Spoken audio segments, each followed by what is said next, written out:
Hello everyone, എല്ലാവർക്കും നമസ്കാരം. എല്ലാവർക്കും ഈസിബി അക്കാഡമിയിലേക്ക് സ്വാഗതം. അപ്പോൾ നമുക്ക് എല്ലാവർക്കും അറിയാം, നമ്മുടെ കേരള പോലീസിലേക്കുള്ള പരീക്ഷകളെല്ലാം തന്നെ വരാൻ വേണ്ടിയിട്ട് ഇരിക്കുകയാണ്. നമ്മുടെ ജൂൺ മാസം കഴിഞ്ഞ് എക്സാമിനേഷൻസ് എല്ലാം കണ്ടക്ട് ചെയ്യാൻ വേണ്ടി പോവുകയാണ്. അപ്പോൾ പരീക്ഷ എഴുതാൻ പോകുന്ന ഉദ്യോഗാർത്ഥികൾ പ്രധാനമായിട്ടും അറിഞ്ഞിരിക്കേണ്ട കുറച്ച് കാര്യങ്ങളുണ്ട്. അതായത് മുൻവർഷങ്ങളെ അപേക്ഷിച്ച് നോക്കുകയാണെങ്കിൽ ഈ വർഷം വന്നിട്ടുണ്ടായിരുന്ന വ്യത്യാസം എന്ന് പറഞ്ഞു കഴിഞ്ഞാൽ അത് അപേക്ഷിച്ചിട്ടുണ്ടായിരുന്ന ആളുകളുടെ എണ്ണത്തിൽ ഉണ്ടായിട്ടുണ്ടായിരുന്ന കുറവാണ് എന്നുള്ളതാണ്. അല്ലേ? അത് നിങ്ങൾക്ക് എങ്ങനെ പ്രയോജനപ്പെടുത്താം, അതേപോലെ തന്നെ എങ്ങനെ നിങ്ങൾക്ക് ഈ പറഞ്ഞ ലക്ഷ്യത്തിലേക്ക് എത്താം, അതേപോലെ തന്നെ എന്തുകൊണ്ട് നിങ്ങൾ ഈ ഘട്ടം മിസ് ചെയ്ത് കഴിഞ്ഞാൽ നിങ്ങൾക്ക് വലിയൊരു നഷ്ടമായിട്ട് മാറും എന്നുള്ളതിനെ കുറിച്ചാണ് എന്ത് ചെയ്യുന്നത് നമ്മൾ ഡിസ്കസ് ചെയ്യാൻ വേണ്ടി പോകുന്നത്. അപ്പോൾ അതുകൊണ്ട് എല്ലാവരെയും നമ്മുടെ ക്ലാസ്സിലേക്ക് നമ്മൾ സ്വാഗതം ചെയ്യുകയാണ്. നിങ്ങൾക്ക് എല്ലാവർക്കും അറിയാമായിരിക്കും, നമ്മുടെ കേരള പോലീസിലേക്ക് പ്രധാനമായിട്ടും CPO തസ്തികയിലേക്ക് വിവിധ ബറ്റാലിയനിലേക്കാണ് ആളെ വിളിക്കുന്നത്, അല്ലേ? അപ്പോൾ ഈ പറയുന്ന തിരുവനന്തപുരത്തേക്ക് വിളിച്ചിട്ടുണ്ടായിരുന്ന ആളുകളുടെ അപേക്ഷിച്ചിട്ടുണ്ടായിരുന്ന ആളുകളുടെ എണ്ണം എന്ന് പറയുന്നത് 12,874 പേരാണ്. പത്തനംതിട്ട ഒരുപാട് പേര് അപേക്ഷിക്കുന്ന ഒരു ബറ്റാലിയനാണ് പത്തനംതിട്ട ബറ്റാലിയൻ എന്ന് പറയുന്നത്, അല്ലേ? പത്തനംതിട്ടയിലേക്ക് 13,024 പേരാണ് എന്ത് ചെയ്യുന്നത് അപേക്ഷിച്ചിട്ടുണ്ടായിരുന്നത് എന്നുള്ളതാണ്, അല്ലേ? KAP3 ഇവിടെ പറയുകയാണെങ്കിൽ KAP3 എന്ന് പറയാം. ഓക്കെ, നമ്മുടെ തിരുവനന്തപുരം നോക്കുകയാണെങ്കിൽ SAP അല്ലെങ്കിൽ ഈ പറയുന്ന SAP ആണ് എന്ത് ചെയ്യുന്ന തിരുവനന്തപുരം, KAP3 പത്തനംതിട്ട. അതേപോലെ തന്നെ എന്താണ് ഇടുക്കി നോക്കുകയാണെങ്കിൽ KAP5, അല്ലേ? KAP5ലേക്ക് അപേക്ഷിച്ചിട്ടുണ്ടായിരുന്ന ആളുകളുടെ എണ്ണം പറയുന്നത് 9,744 പേരാണ്. അതേപോലെ തന്നെ നമ്മുടെ എറണാകുളം എന്ന് പറയുമ്പോൾ KAP1 ആണ്. എറണാകുളം എന്ന് പറയുന്നത് എറണാകുളത്തേക്ക് അപേക്ഷിച്ചിട്ട് ആളുകളുടെ എണ്ണം എന്ന് പറയുന്നത് 13,747 പേരാണ്, അല്ലേ? അതേപോലെ തന്നെ തൃശ്ശൂർ നമ്മൾ KAP2 ആണ്, അല്ലേ? KAP2 ആണ് തൃശ്ശൂർ എന്ന് പറയുന്നത്. തൃശ്ശൂരിലേക്ക് അപേക്ഷിച്ചിട്ട് ആളുകളുടെ എണ്ണം 12,702 പേരാണ്. മലപ്പുറത്തേക്ക് അപേക്ഷിച്ചിട്ടുണ്ടായിരുന്ന ആളുകളുടെ എണ്ണം, അല്ലെങ്കിൽ MSP മലബാർ സ്പെഷ്യൽ പോലീസ് MSPയിലേക്ക് അപേക്ഷിച്ചിട്ടുണ്ടായിരുന്ന ആളുകളുടെ എണ്ണം 18,068 പേരാണ്. കാസർഗോഡ് എന്ന് പറയുമ്പോൾ ഈ പറയുന്നത് KAP4 ആണ്. KAP4ലേക്ക് അപേക്ഷിച്ചിട്ടുണ്ടായിരുന്ന ആളുകളുടെ എണ്ണം 11,918 പേരാണ്. അതായത് മുഴുവൻ കണക്കെടുത്ത് നോക്കുകയാണെങ്കിൽ എന്താണ് 97,477 പേരാണ് എന്ത് ചെയ്യുന്നത് ഇതുവരെ ഈ ഒരു പോസ്റ്റിലേക്ക് അപേക്ഷിച്ചിട്ടുണ്ടായിരുന്നത് എന്നുള്ളതാണ്, അല്ലേ? മുൻ വർഷത്തെ അപേക്ഷിച്ച് നോക്കുകയാണെങ്കിൽ മുൻ വർഷം 1,30,592 പേര് അപേക്ഷിച്ചിട്ടുണ്ടായിരുന്ന തസ്തികയിലേക്ക് ഈ വർഷം മാത്രം 97,477 പേരാണ് എന്ത് ചെയ്യുന്നത് അപേക്ഷകൾ സമർപ്പിച്ചിട്ടുണ്ടായിരുന്നത് എന്നുള്ളതാണ്, അല്ലേ? ഇത് നിങ്ങൾക്ക് എങ്ങനെയാണ് ഉപകാരപ്രദമാകാൻ വേണ്ടി പോകുന്നത് എന്ന് ചോദിച്ചു കഴിഞ്ഞാൽ, മുൻ വർഷത്തെ അപേക്ഷിച്ച് നോക്കുകയാണെങ്കിൽ ഈ വർഷം കോമ്പറ്റീഷൻ കുറവായിരിക്കും. ഈ പറയുന്ന അപേക്ഷിച്ചിട്ടുണ്ടായിരുന്നവർ എല്ലാവരും തന്നെ പരീക്ഷയ്ക്ക് വരണമെന്നില്ല, അവരെല്ലാവരും തന്നെ കൺഫർമേഷൻ കൊടുക്കണം എന്നില്ല, അവരെല്ലാവരും തന്നെ എഴുതണമെന്നുമില്ല. വളരെ ചുരുക്കം ആളുകളെ നമുക്ക് കുറച്ച് പേരെ എടുത്തു കളഞ്ഞാൽ തന്നെ ബാക്കി 97,000 പേര് പേരുണ്ടെന്നുള്ളത് തന്നെ വിശ്വസിക്കുക. മുൻ വർഷത്തേക്കാൾ ആൾ കുറവാണ്. എന്തുകൊണ്ട് ഈ വട്ടം എഴുതിയെടുക്കണം എന്നുള്ള സംശയം നിങ്ങളുടെ മുന്നിൽ ഉണ്ടെങ്കിലോ ഒരു കാര്യം ആലോചിക്കുക.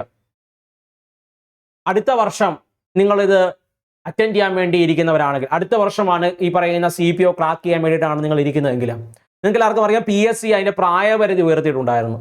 PSC പരീക്ഷ എഴുതാൻ പോകുന്ന വ്യക്തികൾ പ്രായപരിധി ഉയർത്തിയിട്ടുണ്ടായിരുന്നു. അപ്പോൾ പ്രായപരിധി ഉയർത്തുകയാണെങ്കിൽ നിങ്ങൾ ഇനി കോമ്പീറ്റ് ചെയ്യാൻ വേണ്ടിയിട്ട് ഇരിക്കുന്നത് ഈ വരാൻ വേണ്ടി പോകുന്ന അല്ലെങ്കിൽ അവസരങ്ങൾ ചെറിയ മാർഗത്തിന് മാത്രം നിഷേധിക്കപ്പെട്ടിട്ടുണ്ടായിരുന്ന ഒരു കൂട്ടം ഈ പറഞ്ഞ ഉദ്യോഗാർത്ഥികളിലേക്കാണ് എന്ത് ചെയ്യുന്നത് നിങ്ങളും ചെന്ന് ലയിക്കുന്നത് എന്നുള്ളതാണ്. അപ്പൊ അവരുടെ കൂടെ വേണം കോമ്പീറ്റ് ചെയ്യാൻ. ഈ വട്ടം ഈ നടക്കാൻ വേണ്ടി പോകുന്ന നമ്മുടെ പരീക്ഷയുണ്ടല്ലോ, അല്ലേ? ഈ നടക്കാൻ വേണ്ടി പോകുന്ന പരീക്ഷ നിങ്ങൾ ക്രാക്ക് ചെയ്യുകയാണെങ്കിൽ ഇതായിരിക്കാം നിങ്ങളുടെ മുന്നിൽ അവസരം എന്ന് പറയുന്നത്. ഞാൻ പറയുന്ന പോലെ തന്നെ ലക്ഷങ്ങളുടെ രീതിയിലോ അല്ലെങ്കിൽ 10,000 രീതിയിലോ ഈ പറയുന്ന രീതിയിൽ നിയമനങ്ങൾ നടന്നു എന്ന് വരില്ല.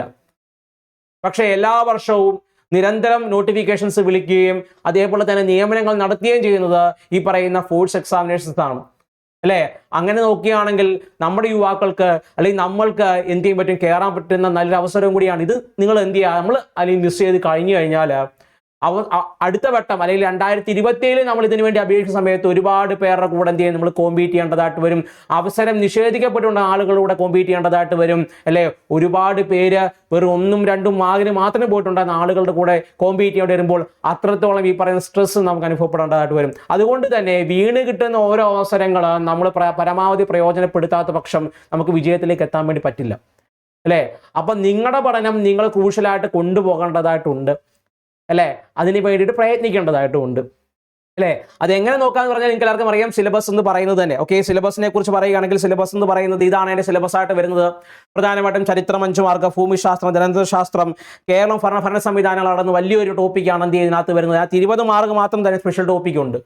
20 മാർക്ക് സ്പെഷ്യൽ ടോപ്പിക്കും ബാക്കിയുള്ള ഭാഗങ്ങൾ, അതായത് ആനുകാലിക വിഷയങ്ങൾ ഉൾപ്പെടെയുള്ള കാര്യങ്ങൾ കണക്കൂട്ടുകയാണെങ്കിൽ ആനുകാലിക വിഷയങ്ങൾ, ലഘുഗണിതം, മാനസശേഷി, നിരീക്ഷണ പാഠവും, ഇംഗ്ലീഷ്, പ്രാദേശിക ഭാഷകൾ ഉൾപ്പെടെ മാത്രം നിങ്ങൾ എടുത്ത് നോക്കുകയാണെങ്കിൽ തന്നെ അല്ലെ 10, 20, 30, 40 മാർക്ക് നോക്കിക്കഴിഞ്ഞാൽ 60 മാർക്ക് ഈ കുറച്ച് ഭാഗങ്ങളിൽ നിന്ന് മാത്രം നമുക്ക് കിട്ടും അല്ലെ. ഇനിയുള്ള സമയങ്ങളിൽ നിങ്ങൾ ഫോക്കസ് ചെയ്തിരുന്ന് പഠിക്കേണ്ട ഇത്രയും ഭാഗങ്ങളാണെങ്കിൽ മാത്രം നമുക്ക് എന്ത് ചെയ്യാൻ പറ്റും, നല്ലൊരു സ്കോർ അവിടെ തന്നെ എന്ത് ചെയ്യാൻ പറ്റും, നമുക്കത് നേടിയെടുക്കാൻ വേണ്ടിയിട്ട് പറ്റുമെന്നുള്ളതാണ് അല്ലേ. ഓക്കെ, അതേപോലെ തന്നെ ഇന്ത്യൻ ഭരണഘടന എന്തായാലും പോലീസിന് പഠിക്കുകയാണ്. അപ്പോൾ ഇന്ത്യൻ ഭരണഘടന പഠിക്കാതിരിക്കാൻ പറ്റത്തില്ല. അപ്പോൾ 1068 മാർക്കിന് നിങ്ങൾ ഇനിയുള്ള സമയങ്ങളിൽ വളരെ എഫക്റ്റീവായിട്ട് പഠിക്കാൻ വേണ്ടിയിട്ട് ഇരിക്കുന്നവരാണെങ്കിൽ തീർച്ചയായിട്ടും നിങ്ങൾക്ക് പരീക്ഷകൾ ക്രാക്ക് ചെയ്യാൻ വേണ്ടി പറ്റുന്നതാണ്. വെറുതെ ക്രാക്ക് ചെയ്യാല്ല, നല്ല ഉയർന്ന റാങ്ക് ലിസ്റ്റ് തന്നെ എന്ത് ചെയ്യാൻ പറ്റും, ചെന്ന് എത്തിപ്പെടാൻ വേണ്ടിയിട്ട് ശ്രമിക്കണം എന്നുള്ളത്. അല്ലെങ്കിൽ നിങ്ങൾക്കത് വരാൻ വേണ്ടി പോകുന്നത് നഷ്ടമാണ് എന്നുള്ളതാണ്. ഓക്കെ, അല്ലെങ്കിൽ നിങ്ങൾ ഇപ്പോൾ ഇടുന്ന എഫോർട്ടിൻ്റെ ഇരട്ടി എഫോർട്ട് നിങ്ങൾ ഇടാൻ തയ്യാറായിരുന്നവരായിരിക്കണം, അല്ലെങ്കിൽ അതിനുള്ള റിസ്ക് എടുക്കാൻ തയ്യാറുള്ളവരായിരിക്കണം. അങ്ങനെയാണെങ്കിൽ മാത്രം എന്ത് ചെയ്യുക, ഈ ഒരു അവസരം നിങ്ങൾ പാഴാക്കി കളയാൻ വേണ്ടിയിട്ട് നിൽക്കുക. ഓക്കെ, മനസ്സിലാവുന്നുണ്ടോ? അപ്പോൾ നിങ്ങൾ ഈ പരീക്ഷകൾ ക്രാക്ക് ചെയ്യണമെന്ന് ഒരുപാട് ആഗ്രഹിക്കുന്നവരാണെങ്കിൽ നമ്മുടെ ACP Academy നമ്മൾ സല്യൂട്ട് എന്നൊരു ബാച്ച് നമ്മൾ ആരംഭിച്ചിട്ടുണ്ടായിരുന്നു. അതിൻ്റെ ഭാഗമായിട്ട് നിൽക്കുമ്പോൾ civil police officer, woman civil police officer, beat forest ഓഫീസറിനൊക്കെ വേണ്ടിയിട്ട് പ്രധാനമായിട്ട് യൂണിഫോം ഫോഴ്സുകൾക്ക് വേണ്ടിയിട്ടാണ് നമ്മൾ ഇതിന് ട്രെയിനിങ് ഒക്കെ നൽകുന്നത്. അതിലേക്ക് നിങ്ങൾക്കും ജോയിൻ ചെയ്യാൻ വേണ്ടി സാധിക്കുന്നതാണ്.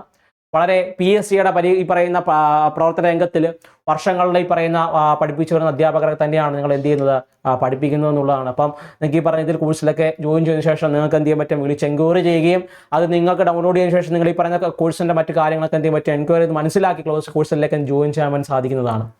ഓക്കെ, അപ്പോൾ ആർക്കെങ്കിലും ജോയിൻ ചെയ്യാൻ വേണ്ടി താല്പര്യമുണ്ടെങ്കിൽ തൊട്ട് താഴെ നമ്മൾ വിളിച്ച് എന്ത് ചെയ്യുക, കോൺടാക്ട് ചെയ്യാൻ വേണ്ടി ശ്രമിക്കുക.